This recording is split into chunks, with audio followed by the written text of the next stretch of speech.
You hatch from an egg deep in the ocean and swim forward using your long tail that's almost 3 times your body size. At least that's how scientists believe you are born, because your species is rare and not well researched. Your first task is finding something to eat, because eventually your body will change into one of two things, with one of the options dying quickly, and the second option becoming a carnivorous predator. You drift for a while longer until something moves ahead of you. It's a thin cloud of tiny crustaceans. You follow from behind, tracking as they swim through the water. When you get close enough, you lunge but miss, so you try again, snapping forward, but forget to open your mouth and bump into them. You circle back and try again. This time, you catch one and swallow it, then another. Your stomach starts to stretch as each one slides inside. After a few more lunges, the crustaceans scatter completely and you drift in place, letting your gut settle. Then, another larva appears ahead. It's the same shape and size as you. You stop moving, and it does as well. You both hold still, just watching. Its fins tilt slightly as it stays balanced in the water. For a few moments, nothing changes. Then it turns and slips downwards into the dark, so you keep swimming. You chase more crustaceans, catching some and missing others. Hours pass, then days. Your stomach grows more flexible and your tail pushes harder with less effort.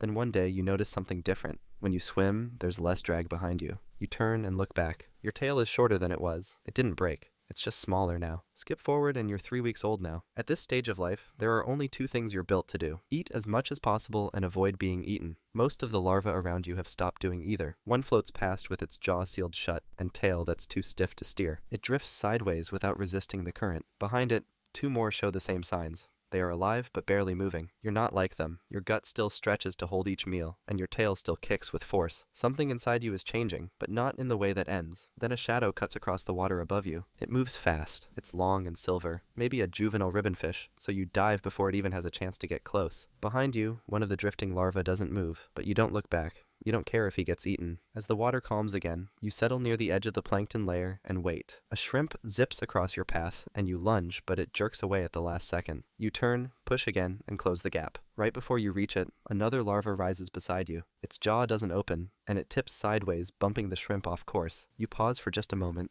then surge upward and catch it anyway. Your gut folds around the meat, and the food stays down. But larvae like you don't stay in these layers for long. The deeper zones are waiting, and soon, you'll be the only one left that can survive down there. You're 6 weeks old now, and your body has changed again. Your skin has turned red, and your jaw is stronger than before. You're no longer a drifting larva. You're almost a fully formed female, heavier and faster than you were before. You're built to live deeper, so you sink through the water and move into a dense field of marine snow. Everything here is falling: broken shells, mucus strings, scraps of meat, and things too small to name. You strike at a soft piece of tissue drifting beside you and swallow it before checking what it was. It dissolves instantly inside your gut. The next piece feels tougher, but it's just waste. You catch it anyway and keep going. After a few minutes, a shape that looks like food appears ahead. It moves just enough to draw your attention, so you push forward and try to catch it. But as your jaw closes, you realize it's just a chunk of skin. It breaks apart in your mouth, and you let it drift out again. You move slightly higher in the cloud, and that's when the wall of mucus collapses.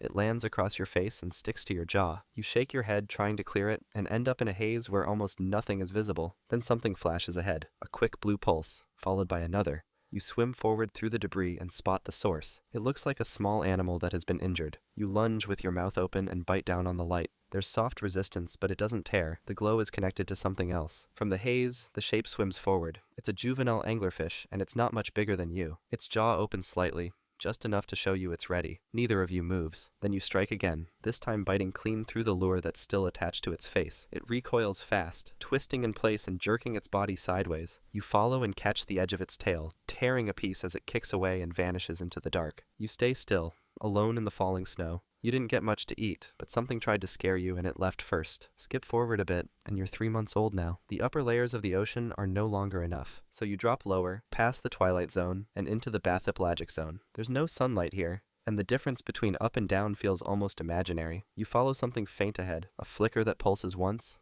then disappears. You swim faster, chasing the shape as it curves below you, but it slips away like it was never there. You twist hard to follow, but your body lags behind, and the current takes the shape out of reach. As you adjust to the stillness, a jellyfish drifts into view. Its body pulses with a faint, soft red glow. You strike without thinking, and the impact makes it fold. You recoil and wait, watching as its body collapses into pieces. Whatever it was made of isn't worth eating. Farther off, another shape appears. It moves slowly, but it's too distant to reach, so you follow it for a while. It drifts, then snaps at something small. You don't see the kill, but you find what's left. A soft meat fragment, loose tissue, and slime that tastes like nothing. You eat what you can and keep your distance until it fades into the dark. Then a small group of bristlemouths hovers just above. You swim up carefully, timing your approach. But one sees you. In an instant, they all flash white and vanish before you could eat any. You stay still for a few seconds, then let yourself sink again. The food down here disappears too quickly, and you're not fast enough to catch most of it. For now, scraps are enough to keep you alive, but not for long, because if you want to stay in this layer, you'll need to stop waiting for leftovers and kill something big. You're 4 months old now, and your body has finished growing. Your stomach stretches with no resistance, and your movements have gotten much more sharper. As you drift through the water, you leave behind a faint chemical trail. You can't really control it. It's just something that your body does now. At first, you don't notice anything different, but after a couple of hours swimming looking for food, the water ahead starts looking suspicious. Something is approaching. A small shape drifts toward you. It's not that fast. You freeze and hold your position in case it's dangerous. It's not shaped like prey, and it doesn't try to get away. It circles once around you, close enough to attack at any moment, but it never makes contact. Then, it suddenly stops moving. Without any sound or warning, it releases a cloud of white liquid into the water and begins to sink. You stay still,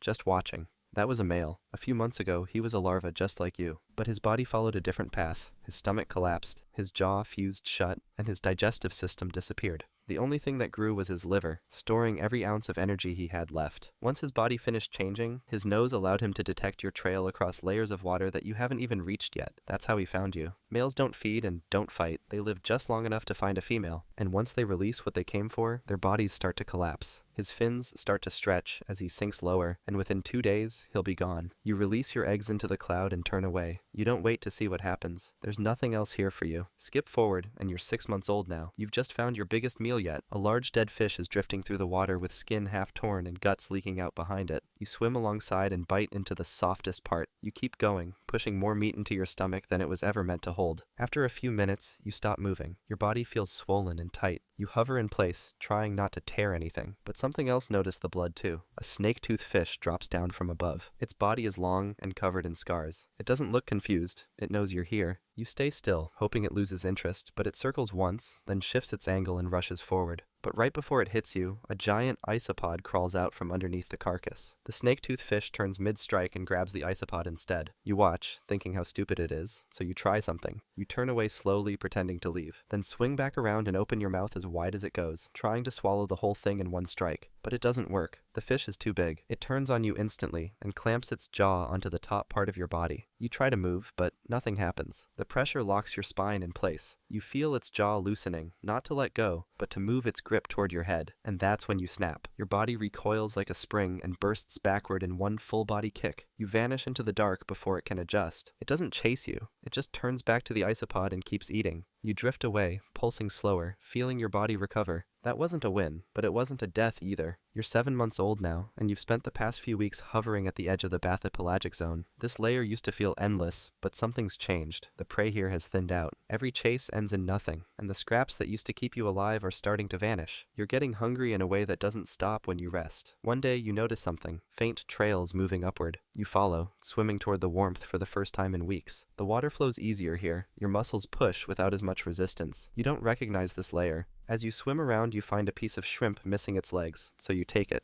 Then, a loose eye drifting by itself. You take that too. You eat everything you can, then suddenly stop. The pressure around you is starting to feel wrong, so you turn back and push downward before anything stretches or tears. As you return to the colder layer, your body settles. But something's different now. For weeks, you believed the surface only meant death. Now, you felt what it can offer. You're 1 year old now. You've survived longer than most, adapted to layers few others reach. But today, you make a mistake. You follow something upward. It looks like a floating scrap twitching just enough to look alive. You swim after it without checking how far you've climbed. The pressure begins to drop and your body swells slightly, just enough to throw your balance. You try to descend, but your body isn't responding. The depth you need is gone, and your stomach starts pressing outward. You drift upward, with red skin exposed to light that should never touch it. At the surface, a research vessel is collecting plankton samples. Nets drag across the water. You float sideways into view, and a bucket scoops you out. You twitch once in the air, then drop into a small chilled container. A tech stares down, unsure what they've caught. You're handed multiple times, first to a biologist, then to a researcher at a private lab. You're still alive, but barely. The water is cold enough to let you survive now, but after a few hours, you stop moving completely.